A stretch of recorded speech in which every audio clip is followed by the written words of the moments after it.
Pendant la guerre, la Tronquère était très, très calme. Et c'est le passage des Allemands qui nous a fait vraiment connaître la guerre. Parce que quand on était jeunes, on ne s'apercevait même pas qu'il y avait la guerre. Nous.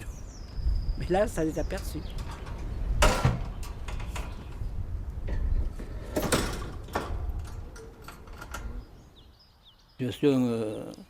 Pour moi, j'étais étudiant à l'époque.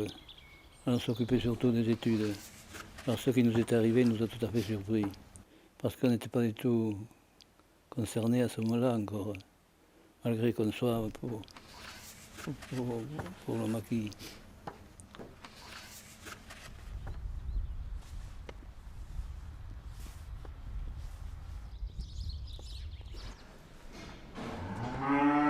Bon, alors, on a eu une convocation pour partir le 13 juillet 1943 en Allemagne.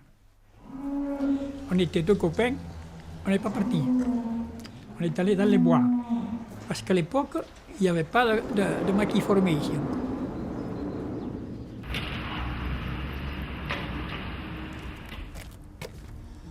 En 1942, j'avais 20 ans, donc je devais partir en Allemagne.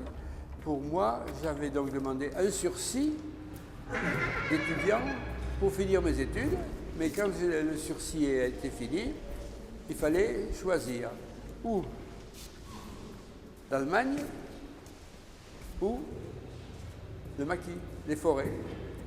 J'ai préféré le maquis.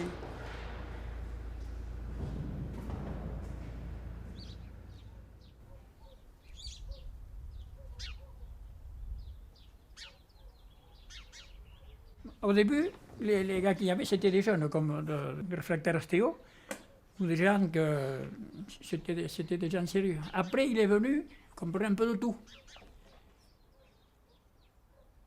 Les plus gros groupements qui sont formés, je crois que dans le secteur de la Tronquère, là, il devait y avoir dans les 4 à 5 000 maquisards, quoi, en tout.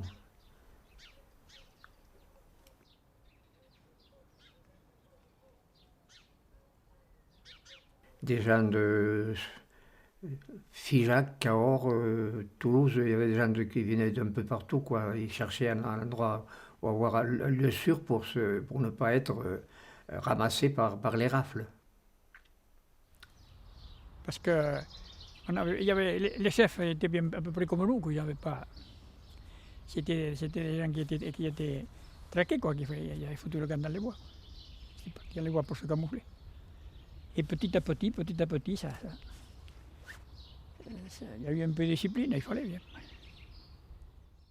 Oui, partisans, ouvriers et paysans, c'est l'alarme. Ce soir, l'ennemi connaîtra le prix du sang. Ah bien, mon but à l'époque, c'était de porter les messages que recevait mon père au groupe qui se trouvait dans le coin, quoi. On avait porté des plis, on avait des petites feuilles qui s'étaient pliées. Alors quand on voyait qu'on était pris, il fallait l'avaler. Il ne fallait pas qu'il le lise.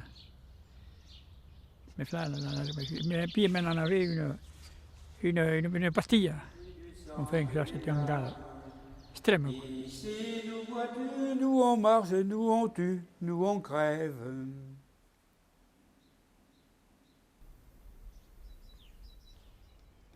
Ils ont fait beaucoup de sabotage sur les lignes de chemin de fer et sur les ponts. Après, les Allemands, quand ils ont voulu partir, qu'il y a eu le débarquement, ils ne pouvaient pas. Tout était coupé, quoi. La grande ligne de Toulouse à Paris, tout était. Ils ont été coincés. Le plus souvent, c'était dynamiter les voies ferrées, pour faire dérailler les trains. Les trains allemands, bien sûr. Les trains de matériel ou les trains de troupes. Mais si ça n'avait pas été les agriculteurs, mais les maquis n'auraient pas pu rester. Parce qu'ils n'auraient pas pu vivre.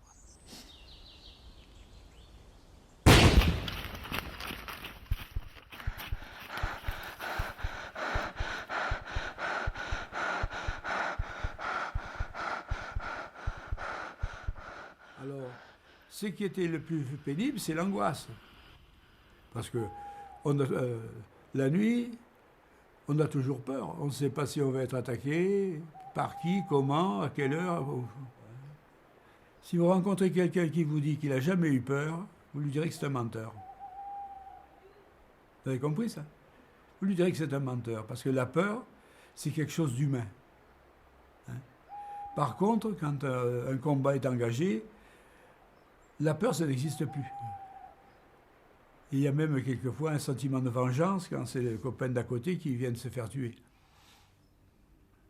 On veut le venger. Tout le monde vivait dans la peur. Parce que il y a eu des juifs qui étaient chassés, qui étaient camouflés un peu partout. Il y en avait un peu partout. Dans les fermes ici, il y en avait partout. Alors tout le monde vivait dans la peur. Qui faisait de la dépression au maquis. On a des gars qui se sont suicidés. Parce qu'ils ne supportaient plus la peur. C'est ça le problème. Hein? Et quand vous êtes dans la nuit tout seul, dans un bois, hein, si vous savez le bruit que fait un lapin qui fait craquer une branche dans un bois, et le vent qui fait frotter des branches l'une sur l'autre, mais par contre, quelquefois, on avait des surprises. Un jour, je m'étais assis sur une grosse pierre parce que j'en avais marre d'être debout. Il ne faut jamais s'asseoir quand on est sentinelle. Il ne faut jamais se mettre contre un arbre non plus, quand on est sentinelle. Parce que si vous mettez contre un arbre, vous êtes mort. Parce que si vous mettez contre un arbre, le gars qui vient derrière vous, sans bruit, vous n'avez pas entendu, avec son fusil ou sa mitraillette, et qui vous coince contre l'arbre, il vous tue.